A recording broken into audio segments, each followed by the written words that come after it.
Welcome to the Ideal Investor Show.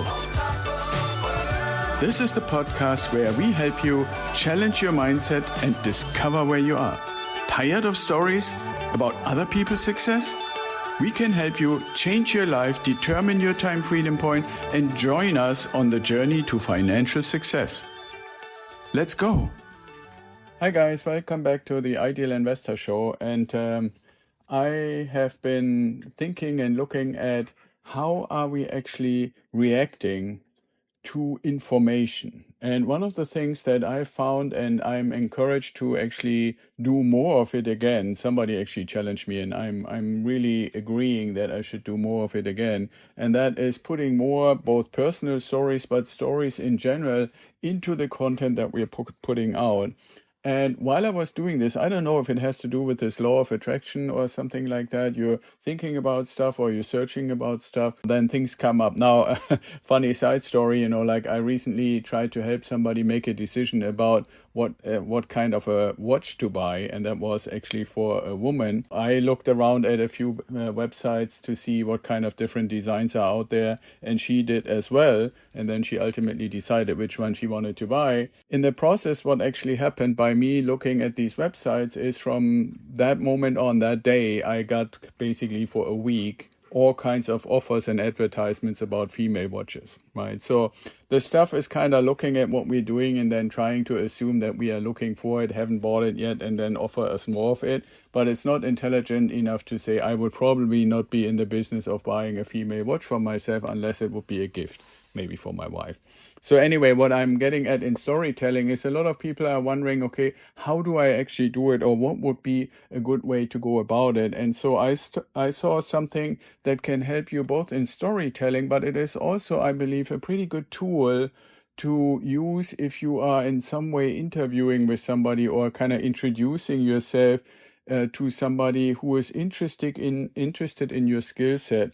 And that is the STARL, like Lima, approach. And what that means is basically to say you want to start with describing what the situation actually is or was, right? Whether it's in our context something where you were considering an investment, or if you're looking for a job and somebody asks you, tell me a situation where you really struggled to reach the results that your management was looking for, or something like that. And then after you basically set the stage by describing the situation, you want to use the T for task and basically talk about what was the task, what was the objective that we were trying to accomplish, what were the goals that we were going after. And then next is the A in STAR for actions. What actions were taken? What kind of strategies have you used? Or has the hero used, right? You may have heard about Hero's Journey, or how most of the movies are actually created. So what actions were taken? And then R for STAR, what were the results? What was the outcome?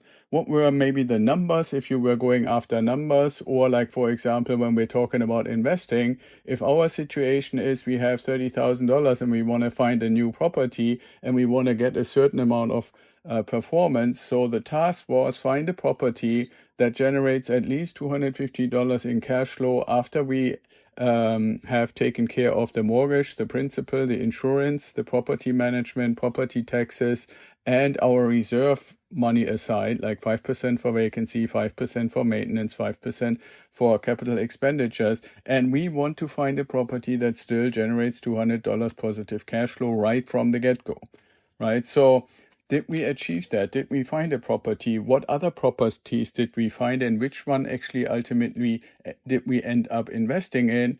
And then the L for STAR L stands for what did we learn, right? Maybe we learned in the example of an investing property that we were going to the wrong place. We may have gone to the MLS or to Zillow or to Redfin or to Realtor.com rather than working with our mentor, our coach, or our turnkey provider if we have a direct relationship. Maybe we should have asked property management, because obviously their main thing is to manage the properties and then help us getting new tenants in and old tenants out if they want to leave.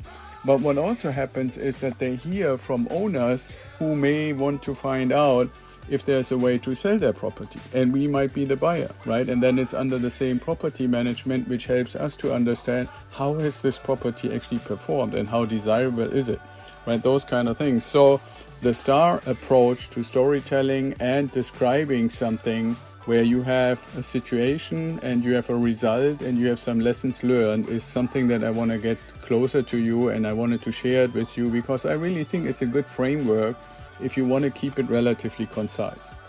So that's it for today. Be well and stay safe, and I'll talk to you tomorrow.